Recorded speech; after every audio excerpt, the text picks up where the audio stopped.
$987. That's your rent. Due on the 1st. You've paid it 47 times in a row without missing once. $46,389 in total.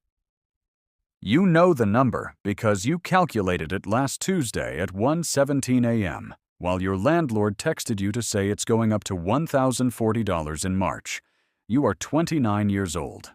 You have never been late. You fixed your own leaky faucet from a YouTube tutorial and kept the apartment in better condition than you found it. And in return, you own nothing. Not a wall.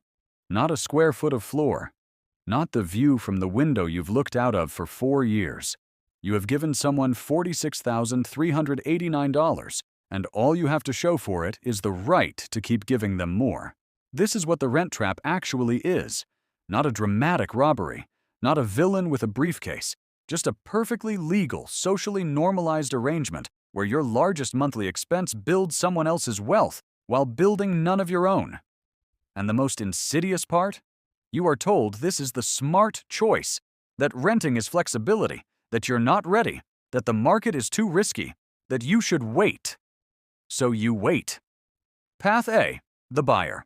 Age 27. Mara makes $64,000 a year. She has $21,000 saved. Not because she earns more, because for 26 months she automated $600 a month into a savings account and did not touch it. She closes on a 3-bedroom house in a secondary market 40 minutes outside the city. Price: $180,600. The backyard is overgrown. A broken recliner sits on the porch. She buys it anyway. Mortgage: $1,047 a month. $137 more than her old rent. In month 1, $263 of that payment reduces what she owes. It is the first $263 anyone has ever paid toward something that belongs to her. Path B, the renter. Age 27. Cole makes $64,000 a year. He has $4,200 saved. His transmission failed 6 months ago. A medical copay the month before that. The cushion keeps disappearing before it becomes a down payment. His apartment is $975 a month. Good light. A coffee shop downstairs he visits 4 mornings a week because the kitchen is small, and the coffee shop feels like belonging somewhere. He is spending $144 a month on the feeling of belonging somewhere. He has a plan to save for a down payment. The plan starts next month. It has started next month, 11 times.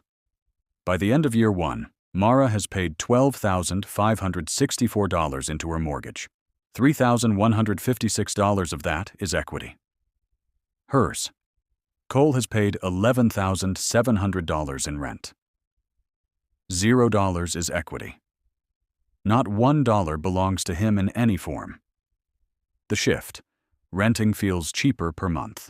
Owning costs less per decade. These are not the same calculation. The system benefits from you confusing them. The middle years. Age 30 to 38. Mara's mortgage does not change.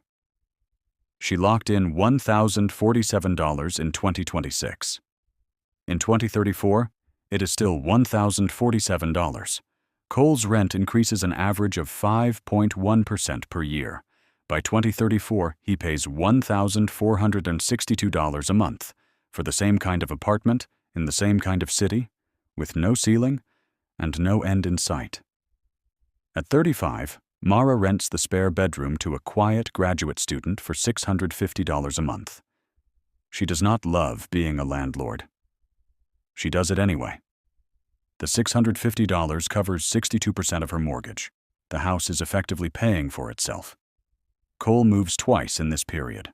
Once because the building sold and rent jumped $310 overnight.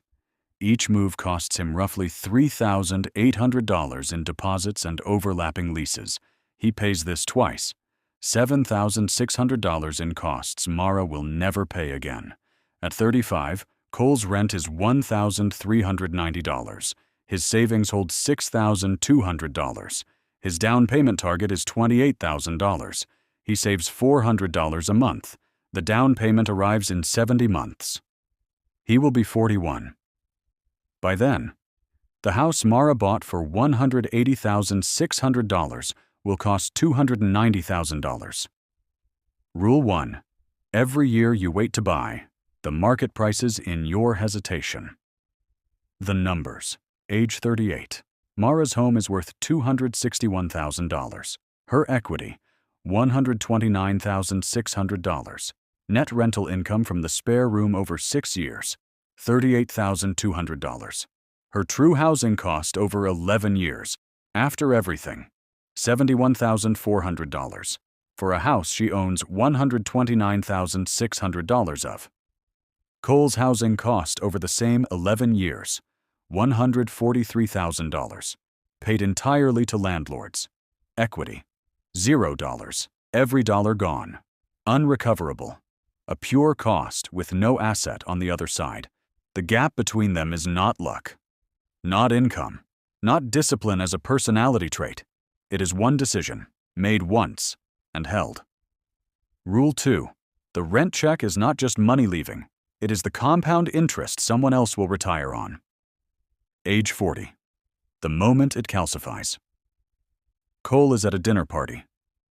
Someone at the table has been waiting for the housing correction since 2019. They are still waiting. In the time they waited, the median home price in their city rose $94,000. He goes home to an apartment he has maintained better than it deserves, a lease that expires in 4 months at a price he cannot control. He opens his banking app at 11:48 p.m. Savings account, $9,100. He is not in crisis. He is in orbit, circling something he can almost touch, spending money every month to stand still, living inside someone else's asset, while 18 years of on-time payments count for nothing on a balance sheet anywhere in the world. The cruelest part of the rent trap is not the money. It's that it requires the same discipline as ownership, the same showing up, the same paying on time, the same responsibility. All the obligation. None of the equity. Rule 3. You can be a perfect tenant your entire life and retire with nothing to show for it. The system will thank you for your consistency. 2 futures. Mara at 55. Mortgage paid off. House worth $380,000. A second property with $88,000 in equity. Monthly housing cost, $610 in taxes and maintenance. She has lived 3 decades and her largest expense has been shrinking, not growing. The floor is solid under her. She can feel it. Cole at 55. Rent, $2,100 a month. He will spend $25,200 this year on housing and own nothing at the end of it. He will spend that amount every year until he retires, a permanent monthly obligation that requires him to keep working just to cover it. He is not a cautionary tale. He is a statistical outcome. Millions of people arrive at 55 this way, not through failure, but through a series of sensible-seeming decisions that were never examined as a system. You are 29. The rent is due on the 1st. Not, can I afford to buy? That question was designed to make you hesitate. The real question is, who is getting richer every time I pay rent? And the second, why isn't it me? The machine doesn't care which answer you choose. It opens every month on the 1st, takes whoever shows up, and builds wealth for someone. The only question is whether that someone is your landlord or you.